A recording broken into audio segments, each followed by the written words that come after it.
കുറച്ചു നാളായി പുഴമീൻ കഴിച്ചിട്ട്. അതുകൊണ്ട് ഒരെണ്ണം മേടിക്കാമെന്ന് വിചാരിച്ചു. അത് മേടിക്കാനായിട്ട് നമ്മൾ വന്നത് ട്രിവാൻഡ്രം ലുലു മാളിലേക്കാണ്. അവിടുത്തെ ഹൈപ്പർ മാർക്കറ്റില് കടൽ മീനും കായൽ മീനും കൂടെ ഇങ്ങനെ നിരത്തി വെച്ചിരിക്കുന്നത് കാണാൻ തന്നെ ഒരു രസമാണ്. അവിടെ നിന്ന് നമ്മൾ മേടിച്ചത് ഏകദേശം 2 കിലോയുടെ അടുത്ത് വെയിറ്റ് വരുന്ന കാളാഞ്ചി മീനായിരുന്നു. അതിനു പുറമെ 250 ഗ്രാം ബട്ടർ ചിക്കനും ഒരു ഫുൾ ഷവായി നമ്മൾ അവിടെ നിന്ന് മേടിച്ചു. മൊത്തം ബിൽ എമൗണ്ട് 1953 രൂപയായിരുന്നു. പക്ഷേ എനിക്ക് ബാങ്കിൽ നിന്ന് ലോയൽ പോയിന്റ്സ് ഉണ്ടായിരുന്നുകൊണ്ട് 1788 രൂപ അവിടെ അടക്കേണ്ടി വന്നുള്ളൂ. ലുലുന്ന് ഇറങ്ങി നമ്മൾ നേരെ പോയത് അവളുടെ വീട്ടിലേക്കായിരുന്നു. മാത്രമല്ല അന്നത്തെ ദിവസം അവളുടെ അമ്മയുടെ ബർത്ത്ഡേ കൂടെ ആയിരുന്നു. Happy birthday to you. ഒരു ബർത്ത്ഡേ ഗിഫ്റ്റ് എന്നോണം ഡിക്റ്റേറ്റീവ് കരൺചന്ദിനെ മനസ്സിൽ ധ്യാനിച്ച് ഞാൻ ആ മീൻ അവളുടെ അമ്മയുടെ കൈകളിലേക്ക് വെച്ചു കൊടുത്തു.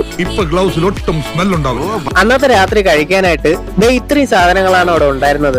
അന്ന് പ്രൊജക്ടർ കൂടെ നമ്മൾ കൊണ്ടുപോയതുകൊണ്ട് രാത്രി അവിടെ സർവ്വമായി ഇട്ടു. പിറ്റേ ദിവസം ഉച്ചയ്ക്കാണ് മീൻ ഫ്രൈ ചെയ്യാനായിട്ട് എടുത്തത്. പൊരിക്കാനായിട്ട് കുറെ എടുത്തതിന് ശേഷം ബാക്കി മീൻ ഒരു കവറിൽ കെട്ടി തിരിച്ച് ഫ്രിഡ്ജിന്റെ അകത്തേക്ക് തന്നെ വെച്ചു. പുഴമീൻ ഫ്രൈ ചെയ്ത് പരിചയക്കുറവുള്ളതുകൊണ്ട് മാമി യൂട്യൂബ് ഒക്കെ നോക്കിയതിന് ശേഷമാണ് അത് കൈകാര്യം ചെയ്തത്. ആദ്യമായിട്ട് അവർ ചെയ്തത് ഉപ്പും മുളകും കൂടെ മിക്സ് ചെയ്ത് അത് മീനിലേക്ക് തേച്ച് പിടിപ്പിച്ചതിന് ശേഷം മീൻ ഒരു ഭാഗത്തേക്ക് മാറ്റി വെച്ചു. പിന്നെ സവോള എടുത്ത് തൊലി കളഞ്ഞ് അരിഞ്ഞു വെച്ചു. സവോള അരിയുന്നതിനിടയിൽ അവരെ കൈമുറിഞ്ഞപ്പോ അവളും സഹായത്തിന് വന്നു. മീനിൽ ആഡ് ചെയ്യാനായിട്ട് കുറച്ച് ഇഞ്ചിയും കൂടെ അവർ ചതച്ചു വെച്ചായിരുന്നു. പിന്നെ ഫ്രൈയിങ് പാനിലേക്ക് എണ്ണയൊഴിച്ച് കറിവേപ്പില ഇട്ട് ചതച്ചു വെച്ച ഇഞ്ചിയും ഇട്ടു. അതിനുശേഷം മാറ്റി വെച്ചിരുന്ന മീനെടുത്ത് ഫ്രൈയിങ് പാനിലേക്ക് നിരത്തി വെച്ചു. ഫ്രൈയിങ് പാനിലിരുന്ന് മീൻ പൊള്ളുന്നത് കാണാൻ തന്നെ ഒരു രസമാണ് കേട്ടോ.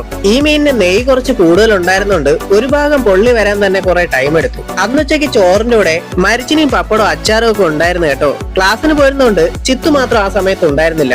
മീന് കഴിച്ചതിന് ശേഷം എല്ലാരും നല്ല അഭിപ്രായമാണ് പറഞ്ഞത്. പുഴമീൻ ആയതുകൊണ്ട് തന്നെ എല്ലാവർക്കും ഇഷ്ടപ്പെടും എന്നുള്ള കാര്യത്തിൽ എനിക്ക് ചെറിയ ഡൗട്ട് ഉണ്ടായിരുന്നു. പുഴമീന് മുമ്പ് പലതവണ കഴിച്ചിട്ടുണ്ടെങ്കിലും ഈ കാളാഞ്ചി എന്ന് പറയുന്ന മീൻ ആദ്യമായിട്ടാണ് ഞാൻ കഴിക്കുന്നത്. അതുകൊണ്ട് തന്നെ അതിന്റെ ടേസ്റ്റിനെ കുറിച്ച് വലിയ ധാരണയൊന്നും എനിക്കില്ലായിരുന്നു. രോഹുവും കട്ട്ലയും തിലാപ്പിയും കഴിച്ചത് വെച്ച് നോക്കുമ്പോൾ അത്രയും ടേസ്റ്റ് വരില്ലെങ്കിലും തരക്കേടില്ലാത്ത ടേസ്റ്റ് ഉള്ള ഒരു മീൻ തന്നെയാണ് ഈ കാളാഞ്ചി എന്ന് പറയുന്നത്. അപ്പൊ എന്തായാലും വീഡിയോ ഇന്നത്തേക്ക് ഇവിടെ വൈൻഡപ്പ് ചെയ്യാണ്. മറ്റൊരു അവസരത്തിൽ വീണ്ടും കാണാമെന്ന പ്രതീക്ഷയോടെ നിർത്തുന്നു. ബൈ.